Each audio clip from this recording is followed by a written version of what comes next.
Sa Aquarius 2028, nakatuon ang pansin sa pakikipagsosyo at halaga ng unawaan sa mga relasyon.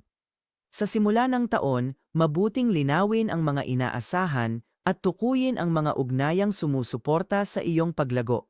Ang tapat na komunikasyon ay susi sa pagkakaisa at respeto. Habang lumilipas ang mga buwan, ang mas malalim na emosyonal na pagbabago ang nagiging focus. Maaari mong harapin ang mga takot tungkol sa kahinaan o tiwala na tahimik na nakaimpluwensya sa iyong pakikipag-ugnayan sa iba. Ang pagharap sa mga damdaming ito ay nag-aalis ng mga hadlang para sa mas matibay at tunay na mga koneksyon. Ang mga panahon ng eclipse sa 2028 ay magbibigay diin sa balanse ng kalayaan at emosyonal na koneksyon. Natututuhan mo na ang lakas ay hindi nangangailangan ng ganap na pag-asa sa sarili. Ang pagtanggap ng suporta ay nagbibigay katatagan para sa iyong saya at tagumpay. Sa kalagitnaan ng taon, asahan ang mga usapan ukol sa hating tungkulin at pera sa relasyon.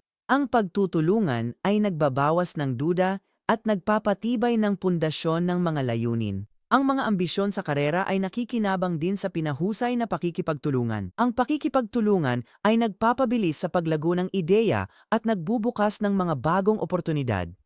Ito ay nagsisilbing susi sa tagumpay. Sa pagtatapos ng 2028, mas magiging emosyonal at suportado ka sa piling ng iyong mga mahal sa buhay.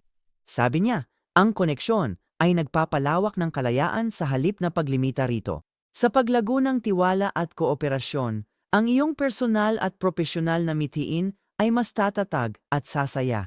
Tingnan ang personalized forecasts gamit ang iyong pribadong reading sa absolutelypsychic.com.